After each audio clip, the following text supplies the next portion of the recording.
Vamos a entrar a un lugar muy particular como es el Heritage Center, que está en las afueras de la ciudad de Detroit y, por supuesto, de General Motors. Así que aquí se conserva todo el patrimonio histórico de estos autos, donde lo recibe un concept de un Pontiac que se hizo luego el auto de serie. Pero lo más importante, en este lugar hay guardados más de 500 autos de todos los tiempos, incluyendo los concept que en su momento fueron importantes. Una parte de ellos, aproximadamente unos 200, están exhibidos en este lugar que no está abierto al público. Es un lugar cerrado donde se accede por invitación. Así que lo que le vamos a proponer en este momento es ver gran parte de lo que hay aquí como herencia histórica o como acervo histórico, no solo de Chevrolet, sino de Buick, de Cadillac, de Oldsmobile, de todas las marcas de General Motors. Gran parte de las decoraciones con los carteles de neón de época, los carteles publicitarios, y nosotros vamos a empezar la recorrida desde 1926 con este camioncito Chevrolet, que es una serie X, y para mostrarles lo que era en 1926 hacer un reparto de mercaderías. Este vehículo tiene un motor de 4 cilindros con 35 caballos y era de los originarios, tal cual. Todo lo que vamos a ver aquí está en impecable estado. Pero esta evolución nos va a llevar hasta las más modernas Suburban. Así, por ejemplo, saltamos a 1928. Este Depot Hack era ya un vehículo de tipo pasajero, para transporte de pasajero, con 3 filas de asientos. Mire desde cuándo viene esta idea. La patente es de Michigan y el precio base de este vehículo era, en realidad, en el año 28 de $700 con un motor 4 cilindros de 21 caballos. Si nos vamos a 1933, llegamos a este Chevrolet Eagle con el techo practicable, que se le podía abrir parte del mismo con una capota. También un vehículo que fue de los originarios panel van de delivery, es decir, se cerraba la parte trasera para reparto de mercaderías, luego cada uno en ese lateral le ponía el logotipo, le pintaba de la empresa, de la compañía a la cual estaba representando. De estos panel van, la idea siguió, y si nos remontamos en el tiempo, un Corsa en Argentina, el llamado Cargo, está inspirado en esto, es decir, un autito que reparte mercaderías con 2 filas, con doble asiento y atrás cerrado. En 1936 estaba este ya mucho más grande Canopy Express, que estaba basado en la popular serie de vehículos FB de General Motors, un camioncito para media tonelada y que además ya tenía un motor 6 cilindros de 79 caballos. Aquí lo estamos viendo ambientado como un camión de reparto de frutas. Y es interesante ver el logotipo Chevrolet que está en el centro, porque hay mucho de Chrysler aquí, ¿eh? No es solamente el moño, sino que tiene alas, así que realmente interesante. Más allá de que en los laterales tenía así el clásico logo Chevrolet, que vamos a ver también el mismo logo en esta Chevrolet Suburban de 1936. Es decir, estamos en el mismo año, pero este vehículo ya está carrozado no como un camión, sino como un vehículo de 3 filas de asientos para llevar pasajeros, es decir, una familia numerosa que tenía que trasladarse. Ya aparecía el concepto Suburban, que tenía el mismo motor de 79 caballos, 6 cilindros, de 207 pulgadas cúbicas, es decir, un motor de 3 litros y poco de cilindrada, y que costaba $685 contra 515 que costaba el camioncito de reparto. Concepto Suburban que ya se estaba originando y que evoluciona, y por supuesto aquí saltamos a 1946 con otra Suburban que ya tenía la misma mecánica pero con 216 pulgadas cúbicas. El precio fue aumentando, $1.283, y en este vehículo también se podía usar como multipropósito, es decir, la capacidad de carga y la capacidad de transporte de pasajeros. Esto estamos hablando de la década del 40, cuando ya había terminado la Segunda Guerra Mundial, y lo que se fabricaban eran los vehículos anteriores a la guerra, es decir, tienen diseños todavía de los años 30, que se volvió a poner en producción en las fábricas en esa época. Saltamos a una pick-up. a una Chevrolet 3100 del año 56, ya con un V8 de 162 caballos, una camioneta que algunas llegamos a ver en Argentina. Por supuesto está todo conservado, estamos viendo ahora imágenes del interior. Cada auto que está aquí es una obra de arte, una pieza de arte en sí misma. Y por ejemplo, observen el panel de las maderas de la caja de carga, está hasta encerado e ilustrado. Pero si nos vamos adelantando en el tiempo, nos quedan todavía 3 vehículos para ver en esta parte. Vamos a ir allá líneas que para el argentino tienen más similitud con lo que nosotros conocimos de Chevrolet. Así en 1972 vemos una Suburban sobre la base de nuestra conocida pickup C10, que aquí está montando el 8 cilindros de 350 pulgadas cúbicas, pero que nosotros no conocimos esta versión carrozada hasta atrás como era la Suburban, con 3 filas de asientos y con capacidad para 9 pasajeros. O sea que aquí tenemos un vehículo muy común en Estados Unidos, que viene desde la década del 30, el concepto Suburban para lo que es la familiar de 3 filas de asientos sobre base de pickups Chevrolet, y con esta trompa que nosotros conocimos en Argentina como la Brava, ¿no? Que ya era un producto mucho más común en nuestro país. Y otro éxito tanto para Chevrolet en Estados Unidos como en Argentina es lo que para nosotros fue la línea 74, esta unidad es de 1975, la Brava se la conoce más comúnmente con esta porque nuestro país llegó hasta 1978. En el 75 esta línea en Estados Unidos vendió 750.000 unidades. Estamos viendo una custom de lujo con la caja flip side, es decir, las dos opciones que tenía, step side o flip side. La caja de carga es la que se llamaba caja angosta, con los pasarruedas traseros que estaban allí por fuera de lo que es la camioneta, y el interior tiene algunas similitudes y algunas diferencias con lo que fue nuestro producto. Nosotros nunca tuvimos una pickup V8 de Chevrolet en Argentina, así que eso no fue lo que nos faltó para estar a la altura. Pero en aquel momento, en General Motors, esta camioneta logró varios años seguidos el número 1 en Argentina, con este éxito que fue esta línea de pickup de la C10. Y el último que tenemos aquí en exhibición ya es de 1990, pero hay que encontrar una unidad así de 1990. Son unidades que se sacaron, se guardaron y están 0 kilómetros. Así que esta ya tenía, por ejemplo, la incorporación de los sistemas con frenos ABS, dirección de potencia y varias cosas como cubiertas radiales, y un motor V8 de 350 pulgadas cúbicas que tenía una potencia de 250 caballos. En el año 90, una Suburban costaba estándar en Estados Unidos $17.405. Una parte entonces de la historia de la evolución de lo que son las pickups, los camioncitos de General Motors, pero teniendo en cuenta el origen de Suburban, que por supuesto continúa hoy, y lo vamos a ver luego las nuevas en el Salón de Detroit.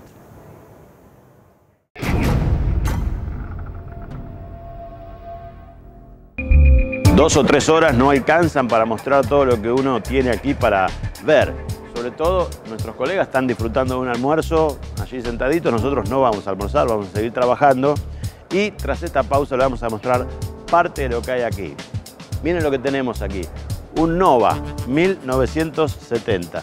Nuestra Chevy, pero americana. De esto hablaremos tras esta pausa.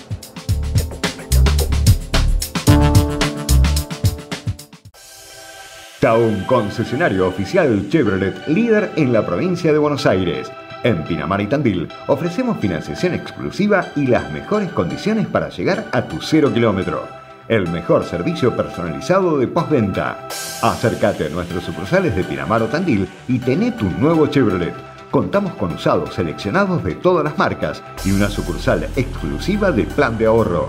Llámanos al 2494 44 16 05 Tandil o al 2254 49 0015 Pinamar, o escribile a nuestros asesores comerciales de plan de ahorro al 2494 60 50 55.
Volkswagen. Vamos a continuar esta visita al Heritage Center mostrándoles 4 piezas realmente muy importantes. 1957 y la Chevrolet Nomad, un vehículo que no fue exitoso en su momento, un estilo rural pero con 2 puertas. Las líneas son bien del 50 en cuanto a diseño, pero una rural con 2 puertas fue un concepto muy bueno en Brasil, pero aquí realmente no tuvo éxito, vendía unas 22.000 unidades por año. Lo cierto es que hace un tiempo a esta parte es como que ha recuperado valor justamente por su rareza, por su falta de éxito comercial, y hoy son piezas de colección. General Motors tiene esta desde 1957, que la guardó aquí en esta especie de museo para entender lo que fue. Vamos al concepto de pickup El Camino. Sobre la base de un Impala de 1959 se había hecho lo que es la pickup El Camino, es decir, se toma todo lo que es la trompa y la cabina del Impala y luego se lo cierra con una luneta envolvente y queda toda la caja de carga para lo que era un vehículo para los que no querían una pickup full size, y se tomaba la base de un auto. Digamos, salvando las diferencias, Ford Ranchero en Argentina, Fiat Multicarga en Argentina, es el concepto, pero acá en Estados Unidos se hacía sobre la base de un enorme Impala con un V8 de 185 caballos. El salto generacional hace que, por ejemplo, si estamos frente a esta pieza de 1967, vemos la evolución de lo que es la pickup El Camino, cambia totalmente el diseño, pero se mantiene el V8 de 396 pulgadas cúbicas con 325 caballos de fuerza, y en aquel año se habían vendido casi 35.000 unidades de un total de producción que llegó hasta el año 67 con 452.552 unidades. El Camino, algunas llegaron luego a Argentina, incluso en la década del 79, 80, entraron y se las vio mucho para servicios fúnebres. Es una triste historia de la pickup El Camino en Argentina, pero se usaron para lo que se llamaba portacoronas, que antiguamente se hacía sobre los Fairlane o sobre lo que eran los Rambler. Bueno, este fue el destino que tuvieron algunas unidades que llegaron aquí. Pero mientras disfrutamos de esta posibilidad de ir viendo la parte trasera de estas 2 El Camino o de esta Nomad de 1957, para nosotros aquí hay una pieza que tiene un valor simbólico y sentimental muy, pero muy importante. Se trata de un Chevy, para nosotros un 400, para ellos un Nova Super Sport de 1963. Es decir, el 400 que nosotros conocimos en Argentina, además de tener una versión de 4 puertas, tenía coupé y convertible. Este auto, que está realmente para ponerle nafta y llevárselo ya mismo, está la llave puesta, da ganas de salir a dar una vueltita, está como venía en 1963. Lo voy a repetir hasta el cansancio. Todos estos autos están absolutamente originales, sin ningún detalle que no corresponda al modelo o, más que nada, a una versión. Ahora, ¿cuál es la historia para Argentina? Este es el famoso auto que para nosotros fue el Chevy Two, aquel que Froilán González pensó en modernizar al turismo de carretera y lo trae a nuestro país y lo pone a competir en el turismo de carretera contra las cupecitas que eran de la década del 30, algunas del 40, llegaba el primer compacto. Tuvo varias victorias en lo que es el TC, llegó a ser subcampeón, pero en aquel momento la gente decía, un auto sin chasis no le puede competir en los caminos de tierra, en los saltos, no puede resistir, se va a partir. Esa era la idea de lo que era un auto compacto. El Chevy Two puso la vara para decir, de aquí la historia cambia. Y en el 67 cambió con la llegada de los Torino Converta y la CGT, ahí se da vuelta la página, pero este es el auto original del cual se partió para hacer esa diferenciación tan grande en el TC. Aquí en Estados Unidos tenía el motor 194, el más chiquito de los 6 cilindros, con 120 caballos de fuerza y un precio básico de $2.262 en el año 63. Camaro 2002. Uno dice, bueno, no es un auto tan viejo, ¿por qué está acá? Y porque se lo guardó en el año 2002 a este Z28 Cabrio como para decir, hoy es un auto de línea, pero va a pasar el tiempo y va a ser un clásico. No es fácil, casi diría que es imposible encontrar un Camaro del año 2002 que esté inmaculado como este. Con esa mentalidad se lo guardó aquí para el Heritage Center, igual que todo lo que produce hoy Chevrolet o todos los concepts que están en el mismo. Esto ya sí es un clásico, 1970, plena época de los muscle cars, un Chevelle Super Sport que originalmente salió con el V8 básico de 350 pulgadas y tenía opcionalmente un 396 para darle mayor potencia, aunque a este auto se lo reequipó con un 427 de 505 caballos. Un auto que estaba por encima de lo que era la Chevy en cuanto a la importancia del mismo, y lo podemos comprobar, por ejemplo, si nos acercamos a ver el interior, el tablero del Chevelle era mucho más importante que el de la Nova en Estados Unidos. Es más parecido el tablero de este auto al de nuestro Chevy, que estaba jerarquizado con respecto al Chevy original. El vinílico en el techo era de serie y era un auto más grande que no tenía parante central, o sea, era un hardtop, no hay un pilar B para la diferencia fundamental con nuestra Chevy. Si hablamos de nuestra Chevy, tenemos aquí una Nova, casi le diría de las más importantes que había en Estados Unidos en cuanto a mecánica, porque se trata de una 1970 con todos los cambios que ya se habían introducido en 1968. Si usted lo ve con ojo, digamos, normal de argentino, dice, un Chevy, esto no cambia nada. Sin embargo, hay diferencias. Por ejemplo, 396 indicaba la cilindrada del V8, aquí no dice más que el ojo de gato naranja, en el nuestro decía 250 con la cilindrada del motor.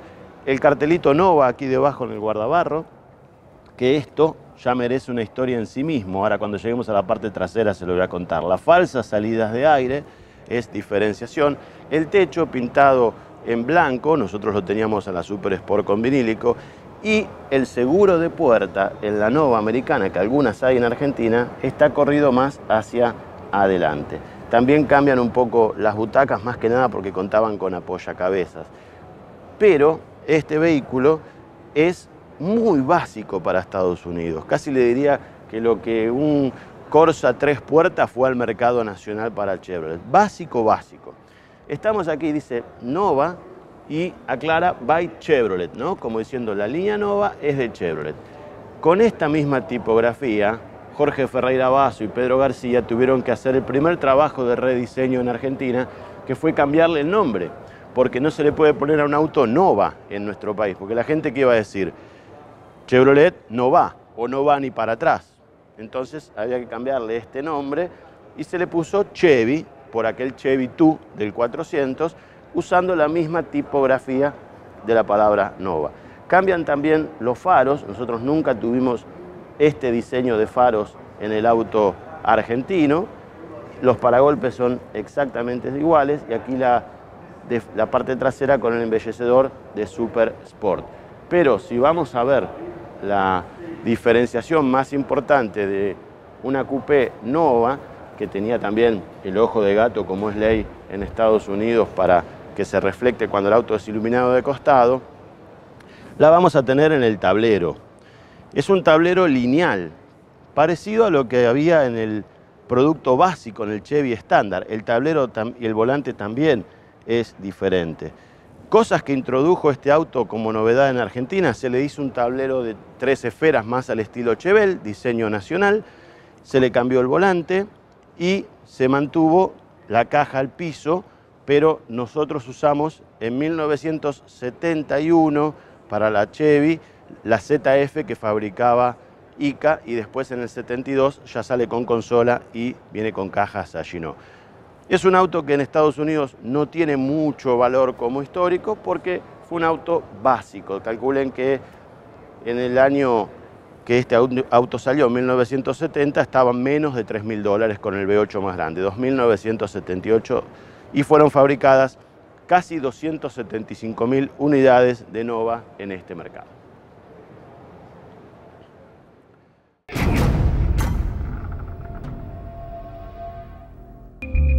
Miren lo que tenemos para mostrarles después de esta pausa, la evolución del legendario Corvette. Vamos a ver varias unidades que tenemos aquí, algunos concepts que dieron origen a las líneas que luego todos conocimos, autos que están impecables. Hablaremos de Corvette hasta la quinta generación tras esta pausa.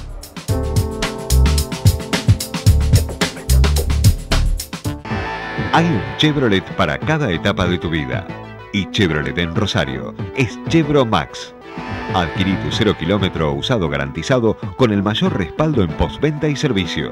Línea completa de accesorios y repuestos originales. Comprobá nuestra atención personalizada visitándonos. Chevro Max, Ovidio Lagos 2174, Rosario. Teléfono 0341 431 5500. Hay un vehículo Chery y un utilitario DFSK para cada necesidad. Y desde 2017, Pekin Motors es el concesionario oficial para el nordeste argentino. Mandanos tu consulta por WhatsApp al 3624 37 16 57. pekinmotors.com.ar.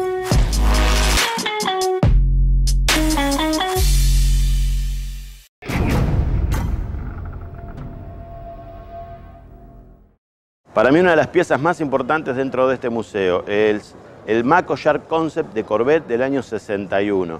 Un auto que llevó a hacer que los diseñadores tengan que hacer parecer al nuevo Corvette, y lo iban a presentar con un concept car, al concepto de un tiburón Mako. Entonces vemos aquí adelante las branquias que son similares a las que tiene un tiburón. La forma de la trompa del auto tiene mucho que ver con la trompa perfilada de un tiburón. Es lo que se buscaba, copiar a ese animal. Incluso el nombre del tiburón Mako aparece aquí con la insignia del mismo por lo que es el guardabarro, con las salidas de escape de 4 de los 8 cilindros que tenía el vehículo, con todo el escape al costado.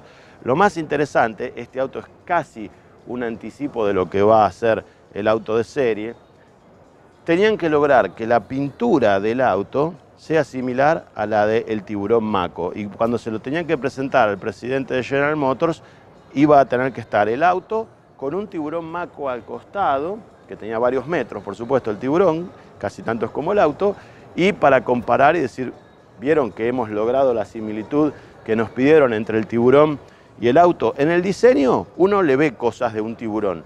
Tenía el motor ZL1 adentro, el V8 más importante, pero ¿qué pasa? Lo que no lograron hacer es copiar el color de la pintura del auto para que se asemeje a la del tiburón Mako.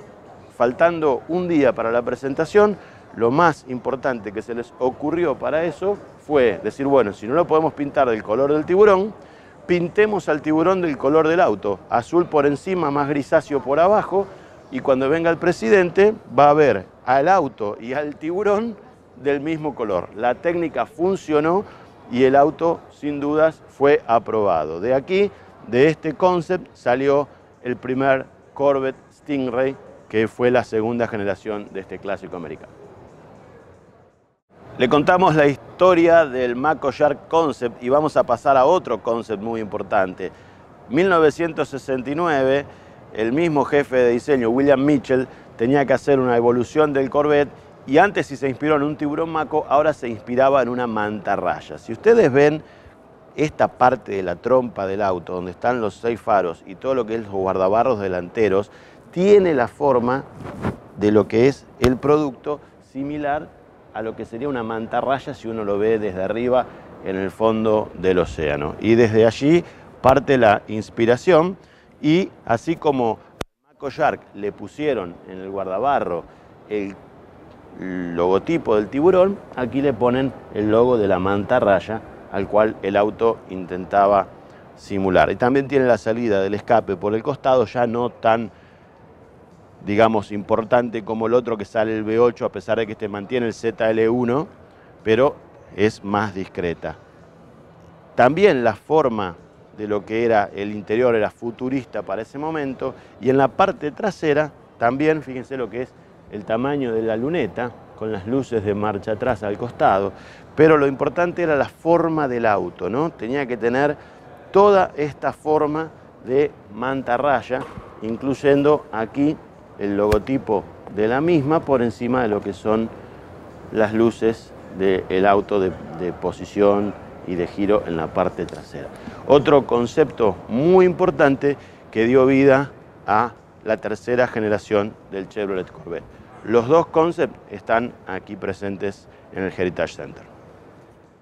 A este lugar tendría que venir con mi amigo Eduardo Leota para sacarle jugo a todo lo que es la historia del auto americano de las marcas de General Motors. Estoy tratando de acordarme todo lo que charlamos con él para volcarlo en estas notas. Este es el primer Corvette, 1953. Calcule usted que Estados Unidos estaba en pleno apogeo y hacía un auto de fibra de vidrio, casi al mismo tiempo que en Argentina se hacía el Justicialista, que también estaba hecho en fibra de vidrio. Y tienen un parecido, el primer Corvette, a nuestro Justicialista en el diseño. Incluso hubo algunos Justicialistas que llegaron a salir con un motor V8. Estos primeros Corvette, del cual se fabricaron tan solo 300 unidades, montaron en primero un motor 6 cilindros con una caja automática de 2 velocidades. Realmente era muy pobre el desempeño del auto, pero era el primer esbozo de un auto americano deportivo. Fue un fracaso, hoy valen mucho dinero porque se fabricaron muy pero muy poquitos, entonces encontrar uno en este estado es realmente muy pero muy extraño. ¿Qué salvó al Corvette? Que Ford en 1955 sacó el Thunderbird para competirle, y ahí Chevrolet no podía matar a su deportivo porque era como demostrar que perdía ante Ford, que salía a aceptarle la rivalidad de autos deportivos. Esto llevó a que el Corvette se mejore, salga la segunda generación. Estamos viendo acá dos ejemplares de esta generación, pero de 1960 y de 1962, donde ya aparecen algunos cambios. Estamos viendo un convertible y otro también con el techo puesto, es decir, con la capota de lona. Dos convertibles, pero con pequeñas diferencias. Por ejemplo, cambian los cromados frente a lo que es acá pintado color carrocería, o hay un cambio de parrilla en lo que era aquella más barroca como los primeros Corvette, se pasa a una línea nueva ya con un pequeño facelift o cambio de trompa. Esto fue más exitoso, sobre todo porque el V8 ya era casi de norma, con 320, con 230 y con 360 caballos. Son dos V8 diferentes, 283 pulgadas en el rojo que estamos viendo ahora, mientras el negro ya tenía un V8 de 327 pulgadas y 360 caballos. Ya eran autos de alto desempeño, tal vez no muy cómodos para manejar en la posición de manejo, pero ya el Corvette estaba encaminándose hacia lo que finalmente todos conocimos.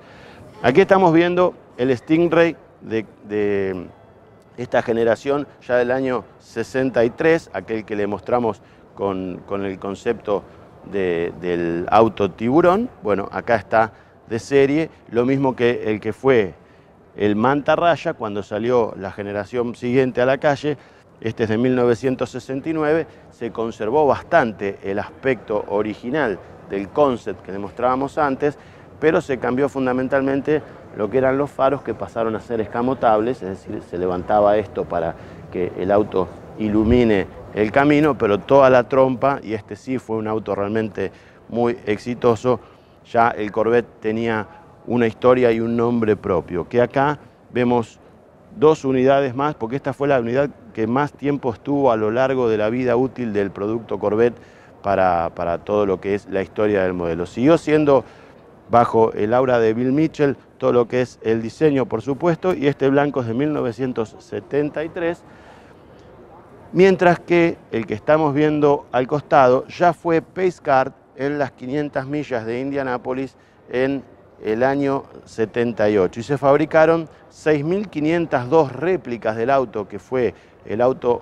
Official Pace Car de Indy 500, como para que la gente pueda tenerlo, y hoy son piezas realmente importantes. Y ya, si nos vamos a la historia más reciente, pasamos a los Corvette más modernos, como este de 1984, de la cuarta generación, el nuevo Corvette de la quinta generación del año 97, que esta unidad propiamente dicha que está aquí en el museo es la número 1 de serie de fabricación, o sea, el primero que salió de la quinta generación del Corvette, que ya va por la séptima, ya está conservado desde ese momento en el Heritage Center. Si tenemos hoy la posibilidad de mostrárselo es porque, como decimos, siempre hubo alguien muy inteligente que prefirió guardar esta unidad y conservarla.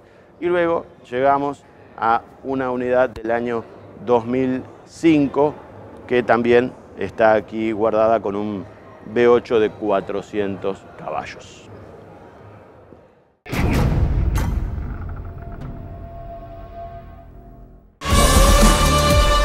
Tu nuevo 0 kilómetro está en Automóviles San Jorge, concesionario oficial Chevrolet. Desde 1995 somos la red de concesionarios más importante del país y ofrecemos el mayor respaldo y los mejores beneficios para que puedas subirte a tu Chevrolet. Consultanos antes de comprar tu 0 kilómetro o tu usado en cualquiera de nuestras sucursales. Caballito, Lavallol, Centro, Microcentro, Villaluro y Almagro. Contamos con la mejor atención, financiación, servicio postventa personalizado y línea más completa de accesorios y repuestos originales. Además, usados seleccionados de todas las marcas y 3 sucursales exclusivas de plan de ahorro en Liniers, 11 y Adrogué. Automóviles San Jorge, tu concesionario Chevrolet. Llámanos al 0810-222-6666. WhatsApp al 011 702222. www.chevroletsanjorge.com.ar.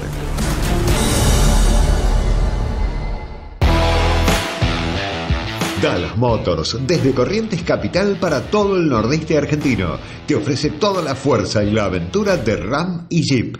Recibí nuestra atención personalizada en Avenida Pedro Ferrén 1899, Corrientes, o por WhatsApp al 3794 62 70 95.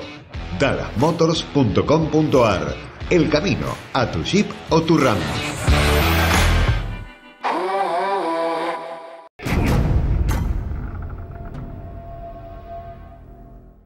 Una marca dentro de las que tenía General Motors en su paquete de marcas bajo su paraguas fue Pontiac, que lamentablemente ha desaparecido. Pero Pontiac nos ha dejado algunos autos históricos muy pero muy interesantes, como fueron los GTO o los GTO. Este que estamos viendo es un Pontiac Tempest Le Mans GTO de 1964. Aquí dice que fue de los que inició la era de los muscle car. Para nosotros la inicia el Chrysler 300 con el primer V8 en los años 50. Digamos que este arranca en la misma época que Ford había sacado el Mustang.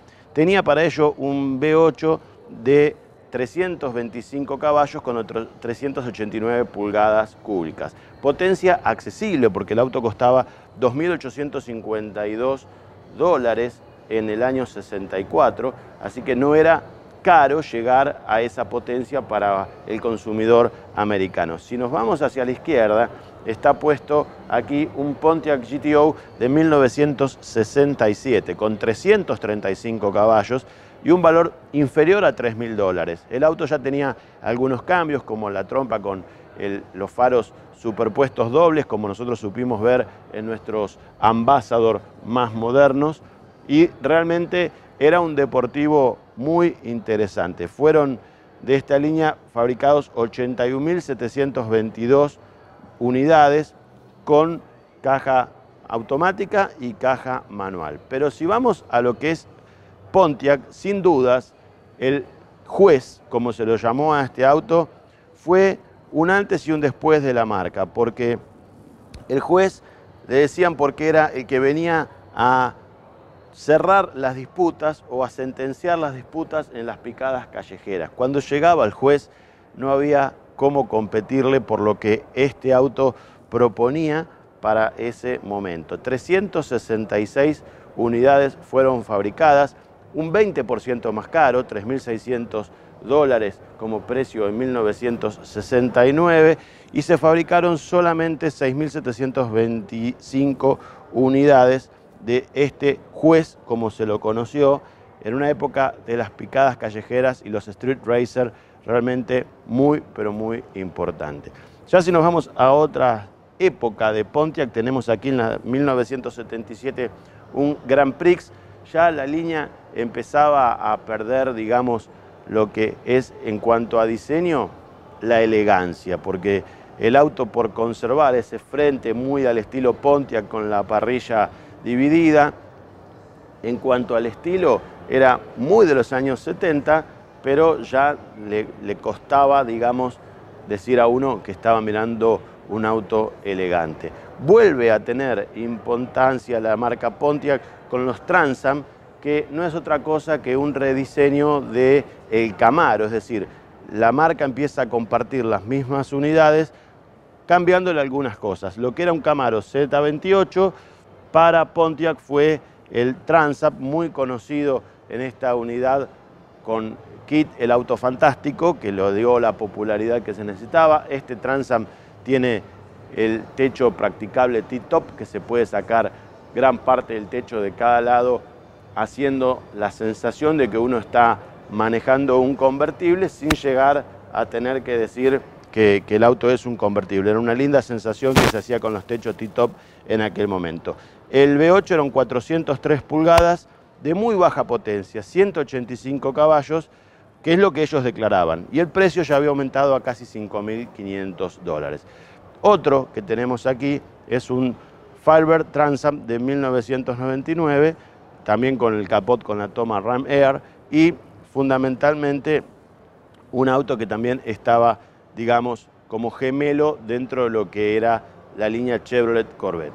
Pontiac luego fue perdiendo importancia en el mercado americano y cuando vino la crisis de General Motors tuvieron que deshacerse de varias marcas como Hammer, como Pontiac, como Oldsmobile, como Saturn, y entonces ha desaparecido. Pero ¿por qué no pensar que en algún momento una marca que tuvo una historia tan importante podría relanzarse? Si a General Motors le va bien, ¿por qué no pensar en un regreso de Pontiac con sus deportivos, aunque sea con su Trans Am o con sus legendarios GTO?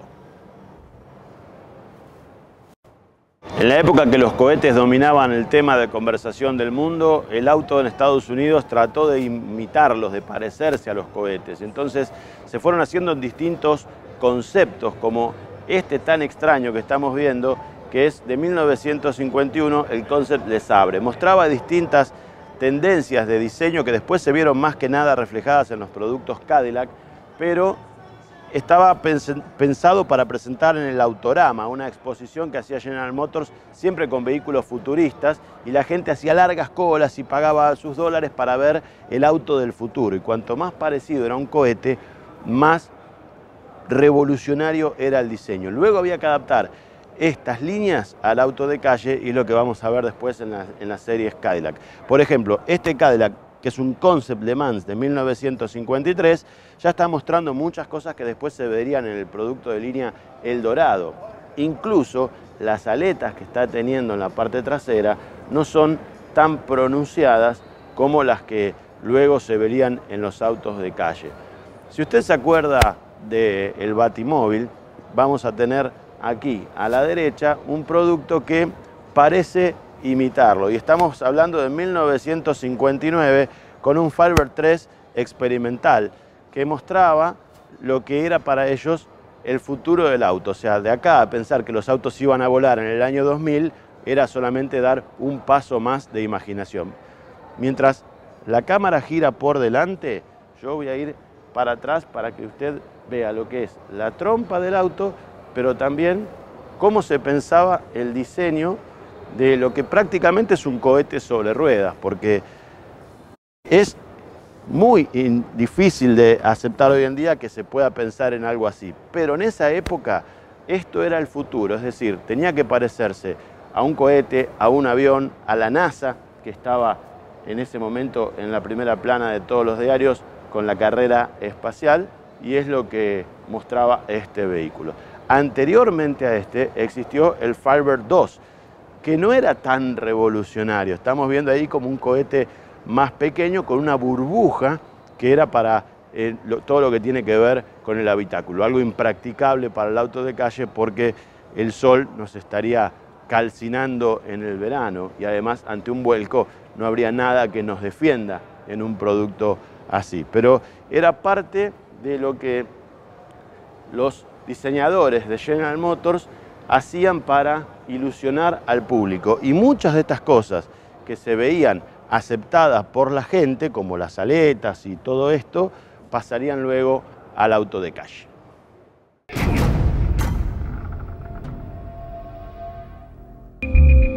Cadillac, la marca más lujosa de General Motors y también una de las más lujosas junto a Lincoln de Estados Unidos, vigente hasta el día de hoy.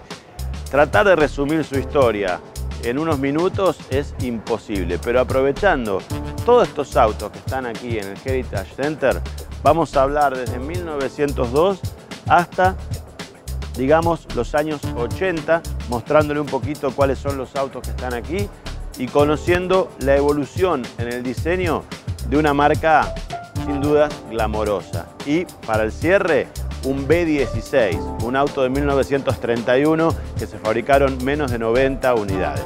Tras la pausa, Cadillac.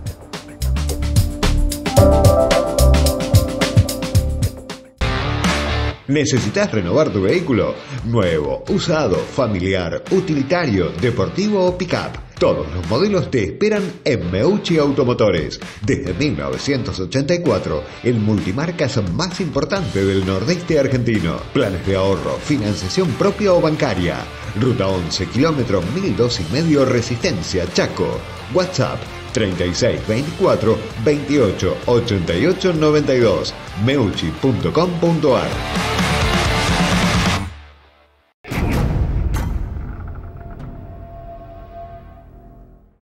No queremos dejar de mencionar a esta pickup Chevrolet que la trajeron periodistas brasileños. Vinieron 2 unidades, una está aquí conservada.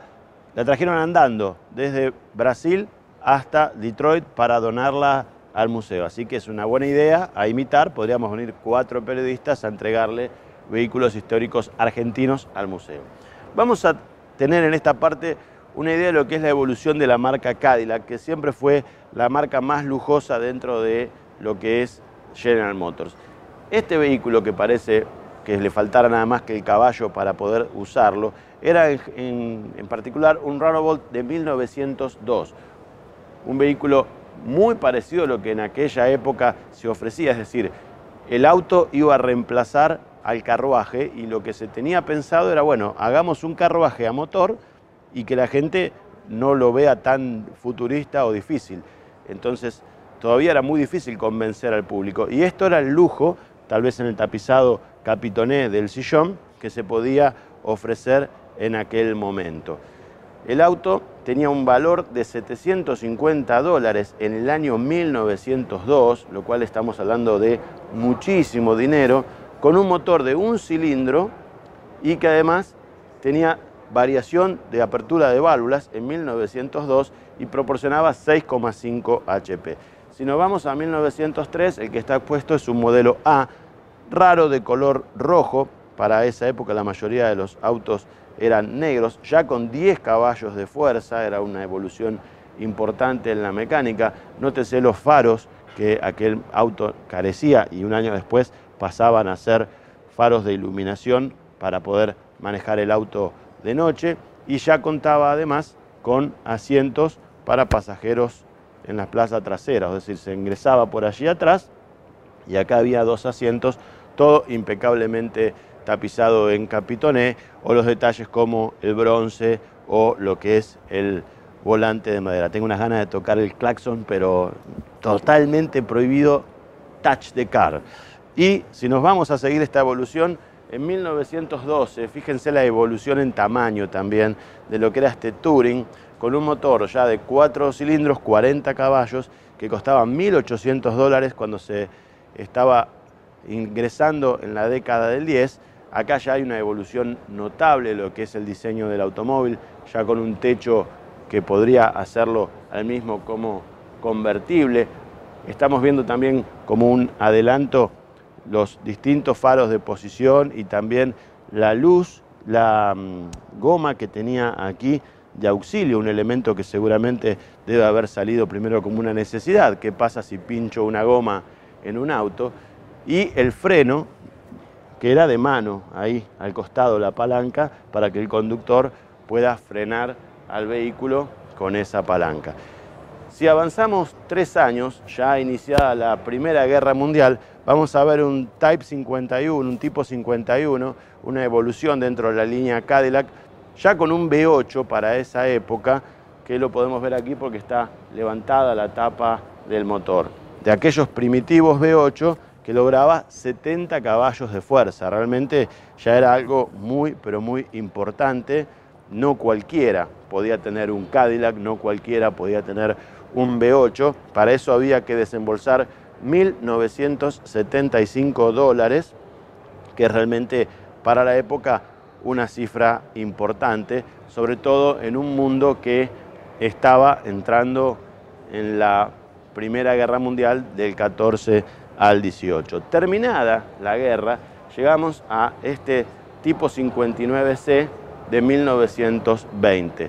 Ya se nota una evolución, por ejemplo, en lo que hace al parabrisas, el pilar A, que sigue siendo tan recto, pero le aparecen como dos ventiletes como para mejorar la visión del conductor, en un auto que sin dudas era importante, pero fíjense la evolución del precio.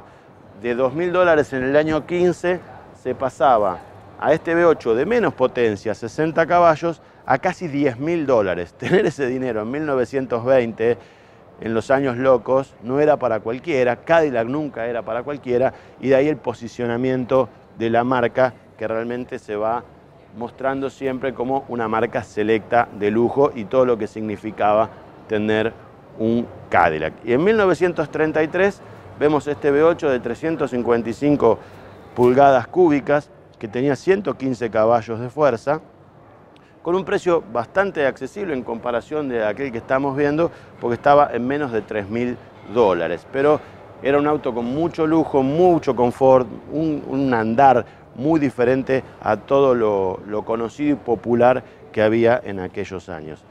Ya en los años 30 también hay un cambio muy grande de diseño. Fíjense que este auto parece más de la década del 20 a este Serie 75 Fleetwood, que es de 1937, que ya nos muestra líneas mucho más modernas, que después el diseño se ve condicionado por el arranque de la Segunda Guerra Mundial en 1939, entonces la evolución en la línea de los autos va a quedar detenida. Las fábricas de autos en Estados Unidos cesaron en 1942 la producción de vehículos para uso civil y se pusieron todos a fabricar tanques, camiones, jeep, lo que sea, para el ejército, para ganar la guerra. Y de este fueron producidos tan solo 14.164 unidades con un V8 de 135 caballos. Terminada la guerra, después del 45, también hay una evolución muy grande. Salen los primeros diseños allá por fines de los 40 y estamos viendo este Cadillac Coupé DeVille de 1949 con una evolución muy importante. Se cambia todo lo que son los guardabarros externos, los faros delanteros ya están integrados dentro de los mismos, hay una línea más de continuidad y aparecen también estas defensas que van a ir cobrando cada vez más importancia, lo mismo que los cromados. Si uno va de aquella evolución del tiempo hasta ahora, el cromado pasa a ser cada vez más importante, no solo en los Cadillacs, sino en los autos americanos. Este era un auto de 160 caballos y $3.500 de precio en 1949. Saltamos y nos vamos a otra Coupé DeVille, pero en este caso de 1955, con un V8 de 331 pulgadas y 250 caballos de potencia. Un auto que ya en la parte trasera insinúa las aletas que van teniendo realmente importancia. Y vamos viendo también la evolución de cómo la parte trasera del auto, los guardabarros se van incorporando a la carrocería de lo que era el 49, que todavía los tienen por afuera, en la parte trasera a esta línea del 55. Uno de los autos más lindos que puede tener Cadillac está por estos años. Este es un 1957 Eldorado Brougham que tenía un precio básico de $13.074. Y fíjense lo que son estas defensas, ¿no? Esto era para defender al auto, pero no me quiero imaginar si te chocaba un Cadillac de estos o, lo que es peor, si te atropellaba un Cadillac de estos con esta bala de cañón puesta aquí adelante. Pero no se pensaba en eso en ese momento, así que lo que se buscaba era la inspiración en estas líneas, y hay cierto parecido en estos faros dobles a los que tenía el Corvette de aquellos años, 1958, o sea, un toque más de deportividad para esta Coupé que está en un estado increíble. Y ya si nos venimos más hacia la época moderna de Cadillac, saltamos una década, nos venimos a un Fleetwood Eldorado de 1967, un auto de 340 caballos de fuerza, bien al estilo de los Estados Unidos. Ya en esta época el mercado americano se va como cerrando en sí mismo, se miran el ombligo, empiezan a pensar solo para ellos. La magnitud del mercado hace que se aíslen de lo que es el diseño internacional y cada vez los autos crecen en tamaño, en potencia, en cilindrada. La nafta era muy barata hasta la crisis del petróleo de 1973 y eso hace que tengan una magnitud cada vez más importante, que compitan Cadillac con Lincoln, y de esta forma el que hacía el auto más grande, más poderoso, era el que tenía más facilidad, sin importar si después de esto el auto era con un rendimiento aceptable o no. Así llegamos a esta Coupé DeVille de 1971 con un V8 de 472 pulgadas cúbicas y 375 caballos. Del total de producción de Cadillac para ese año fueron 187.537 unidades, con un precio básico de $6.264. Luego viene la crisis del petróleo, los Cadillac van a tener problemas y en 1985 es el último auto que está aquí, es este Cadillac Seville, que tiene un motor V8 de 135 caballos, que tiene un precio, el Seville en ese año 85, de casi $24.000. Y si nos fijamos lo que es el diseño, realmente acá es como que perdieron la brújula. Hasta acá es un auto convencional, igual a cualquier otro. Pero fíjense lo que es el diseño de la cola de este Seville. Absolutamente le gusta solo al que lo diseñó. Es inentendible que de aquellos Cadillac, miren lo que eran las colas de los autos de la década del 40, 50, 60, se llegue a esta cola trunca, inentendible para este auto. Ya para esta época Cadillac empieza a tener problemas. Los clientes se le empiezan a morir. Son aquellos viejitos que ya no pueden manejar, que no pueden renovar el registro, que ya no cambian el auto, o si lo pueden hacer, van muriendo de viejos. Los jóvenes no ven a esto como un auto atractivo. Realmente es muy difícil ver este producto como un auto atractivo. Y de allí viene el Cadillac Allante, que es una idea de Pininfarina de diseñar un auto para el público más joven. Cadillac pierde un poco el rumbo con sus productos hasta que en la época moderna empieza a tener un poco más de aparentar como un auto más común. Para eso vinieron todos estos concepts que tenemos acá, que traen un poco la idea de lo que sería el futuro de Cadillac. Ed Wellborn tuvo mucho que ver. Fíjense que este Cadillac Concept es del año 2009, muy parecido a lo que es un auto de línea convencional, un CTS, o este 16 Concept del año 2003, al cual los vimos a estos autos aquí en el Salón de Detroit en el momento que se presentaron. Hoy Cadillac es una marca que no es global, vende muy bien en América del Norte, pero que tiene que salir a conquistar nuevos mercados y tiene productos para competir de igual a igual con las grandes alemanas. Pero el desafío es sacarla fuera del mercado americano y que Cadillac conquiste otros mercados. ¿Por qué no, en algún momento, el argentino? Si hablábamos de estos Cadillac Concepto que tienen que relanzar a la marca, no queremos dejar pasar por alto uno de los modelos más icónicos de la marca Cadillac. Estamos remontándonos a 1931 con el famoso Cadillac V16. Fíjense el logo aquí, no es V8, es V16, o sea, 8 cilindros por bancada en V, haciendo de este motor de 452 pulgadas cúbicas una potencia en el año 31 de 165 caballos. Esto era el lujo sobre ruedas, era la magnificencia de la industria del automóvil estadounidense sobre ruedas. Nada podía igualar en cuanto a magnitud de auto, de motor, de lo que significaba tener un Cadillac de este tipo. Claro, no eran pocos los que podían gastar en aquellos años $6.500 como precio base para tener un Cadillac V16. Este caso es muy curioso porque el auto no se conservó para el museo, no se tenía, por supuesto, en el año 31 este Heritage. Lo compró una mujer que fue Augusta Little, la que lo ordenó. Sin duda es una millonaria de aquel momento, muy joven, que trajo la idea de comprarse este auto, probablemente, y estoy seguro, para que lo maneje con algún chofer, para que la lleve de paseo o de shopping, si es que en aquel momento se hacía. Lo cierto es que en 1976 esta mujer trajo este auto aquí porque dijo que quería que quede en un buen lugar para que esté conservado su bebé. Así que lo donó al Heritage, no sé si en este estado, entiendo que lo habrán restaurado, pero es una pieza realmente muy importante porque solo 86 Cadillac V16 fueron fabricados en el mundo. Yo vi dos, este es uno y otro en el museo que tiene Volkswagen en Alemania. Luego no vi ningún otro en ningún otro lado. Realmente un auto increíble.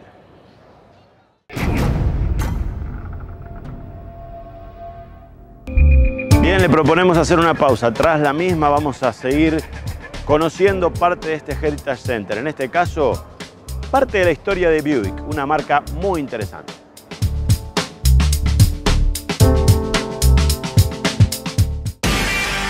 ¿Pensaste en subirte a un Kia 0 kilómetro? Conoce la calidad de la mejor marca coreana en Kia del Norte. Concesionario oficial en Resistencia, Chaco. Consultas por WhatsApp al 3624 022 685. kiadelnorte.com.ar.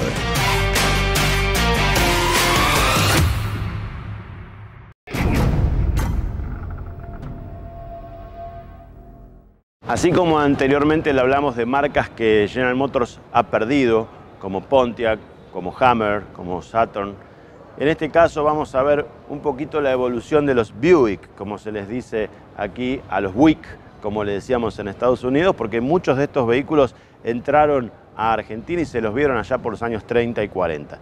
Este que estamos viendo ahora es un modelo C de 1905, un auto lujoso para la época. Observen los detalles de bronce, madera, faroles, tapizado de cuero, realmente un auto con detalles muy de lujo para la época, con 22 caballos de fuerza y un precio básico de $1.200 en aquellos años. Si nos corremos 20 años en la evolución, este Buick Standard Six que estamos viendo aquí es muy parecido a los Chevrolet de aquellos años. Todos los autos tenían un parecido también en aquel momento y ya contaba con un motor 6 cilindros de 50 caballos y un precio de $1.175, de los cuales Buick se transformó en una marca que supo exportar muchos autos. Más de 9.400 fueron exportados a otros países. Argentina fue uno de los que recibía realmente muchas unidades de estas porque nuestro país en los años 20 y 30 demandaba vehículos lujosos, así que supimos tener muchos Buick en nuestras pampas. Y si nos vamos a otro auto, el que estamos viendo aquí de color negro como la mayoría de aquellos años, es un Buick Roadmaster de 1939, con un motor V8 de 141 caballos. Buick fue una marca que General Motors supo posicionar muy bien entre Cadillac, que era de lo más lujoso, y Chevrolet, que era lo más popular. Pontiac tenía un aspecto más deportivo y Buick era más lujoso, tratando de pelear el mercado con Mercury de Ford, que era también la división del óvalo por arriba de lo que era Ford en cuanto a marca. 39, inicio de la Segunda Guerra Mundial. 49, autos nuevos que salen con diseños nuevos luego de finalizada la guerra. Aquí estamos viendo un Buick Super de ese año 49 con un motor 8 cilindros en línea, no es un V8, es un 8 cilindros en línea que tenía 115 caballos de fuerza y con el lateral Goody, como le llamaban a esa madera real que decoraba a esta rural, no en todo el lateral, sino en lo que es la superficie enmarcando la zona vidriada, todo lo que tiene que ver con lo que hoy sería la parte vidriada que va con cromado, o el pilar B que le decimos tiene un contact negro. Bueno, acá le tendríamos que decir madera real en lo que hace al pilar B, al pilar C, en esta rural Buick 8 para el motor, pero es un Super de 1949. Ya en el 53, un nombre muy importante para Buick es Skylark, como estamos viendo en este caso a esta coupé convertible, un auto muy importante que tenía un motor sí V8 de 188 caballos, mucha potencia disponible para comienzos de la década del 50, a un precio de $4.600. Es decir, un auto caro para Buick, pero que uno tenía que hacer la relación en ese momento entre lo que era un Cadillac con esta potencia. Por menos dinero se podía comprar un Buick. Y aquí tenemos un Century de 1955. Hay un parecido, si se quiere, a los Chevrolet de aquellos años, que por supuesto estaban hechos bajo la misma fábrica y se usaban muchos elementos en común. Este tiene un V8 de 236 caballos, con un precio accesible, $2.600 en el año 55, para una coupé de estas características era realmente interesante. Si saltamos casi una década, nos vamos a un Buick Electra de 1964. Ya estamos hablando de otros momentos. Esto es una coupé convertible, de la cual en Estados Unidos se usaba muchísimo y fundamentalmente tenía un enorme V8 de 401 pulgadas cúbicas con 325 caballos. Un auto que sería un placer manejar y que aquí está conservado de manera impecable. Convertible con vinílico blanco, todo el auto Electra blanco, interior muy de la época. Y luego vamos a compartir rápidamente, porque ya nos están llamando a retirarnos, estamos trabajando desde primera hora, nos queda mucho por mostrar, pero no nos da el tiempo, acá está toda la parte deportiva.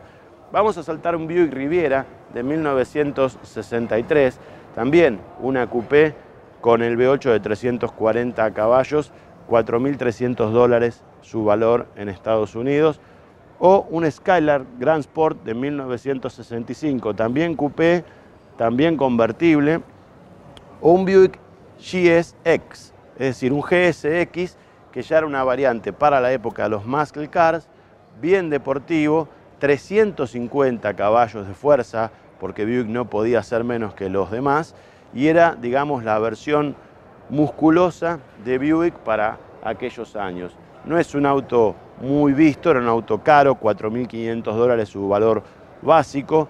Y luego, uno que fue importante es el Regal, que también marcó una época para Buick, esta coupé ya de tono más cuadrado en cuanto a sus líneas, con 276 caballos de fuerza, en un motor V6, que no era común para ellos ponerle esa potencia, y con estas líneas ya que son de fines de los 70 más 80, bien cuadradas, bien rectas.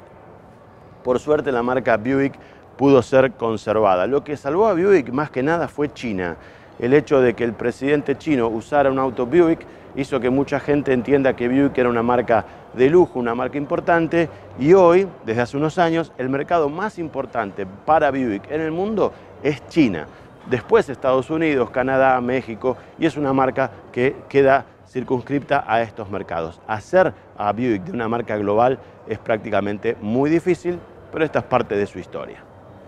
1903, y vamos a otra marca dentro del paquete de General Motors, como fue Oldsmobile, y muy difícil de pronunciar en Argentina. Muchos le dicen Oldsmobile, Oldsmobile. Bueno, en este caso, un Dash Runabout, fíjense que no tenía ni volante el auto, se manejaba desde aquí con 3 pedales, pero una palanquita para mover la dirección. Y si nos vamos un año después, ya hay una evolución muy importante con este wagon, que fíjense, todo hecho en madera, bronce, cuero, volante, ya tiene claxon, faros.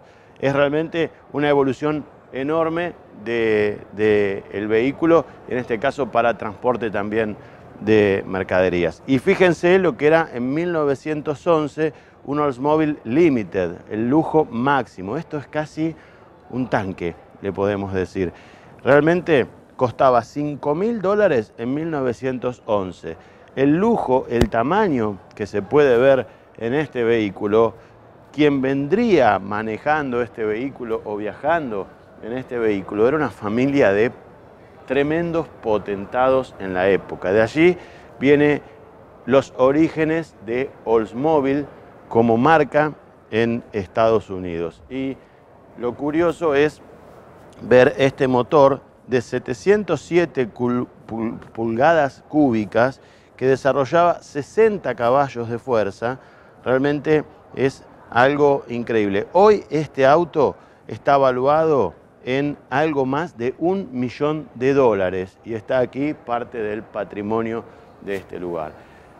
Otros productos de Oldsmobile que están aquí son los Cutlass. Fíjense, por ejemplo, este es de 1970, un Oldsmobile Cutlass 442 con un V8 de 370 caballos. Es un auto que se lo llamó así, 442, y en realidad tenía 455 pulgadas cúbicas su motor, pero hay algo que nosotros queremos destacar de este auto, que son las llantas. Estas llantas, sí, son las de la Chevy Serie 2, es decir, se tomó para la Serie 2 primero la llanta del Super Sport 400 cuando se lanza en octubre del 72, pero a partir del 73 esta llanta ya se hace en Argentina y por eso se llama la llanta 442, por este auto. Incluso esta línea que vemos por aquí debajo es muy similar a la de la Coupé Chevy de 1977. Si yo pongo esta vista puesta aquí, estoy viendo la lateral de una Chevy 77 con el pasarruedas, la línea y la llanta 442. Y también hay otro que tiene que ver con la historia de Oldsmobile. Vamos a ir de la década del 60 hacia la del 20. El Toronado de 1966 con un V8 de 385 caballos fue el primer vehículo que se usó con tracción delantera y para Estados Unidos fue todo un acontecimiento, con semejante motor, con semejante potencia transmitiéndose al eje delantero. Luego, en 1963, si nos vamos hacia atrás, un Jetfire que tenía un V8 de 215 caballos. El Super 88 de 1957 y llegamos al Fiesta de 1953, autos, el 88 sobre todo, es muy conocido en Argentina por la banda del Golden Rocket. Y acá tenemos otro Serie 88 de Oldsmobile del año 50 y un 32, un F32. Una marca que lamentablemente desapareció, como muchas otras que supo tener bajo su paraguas General Motors, que hoy son piezas de museo.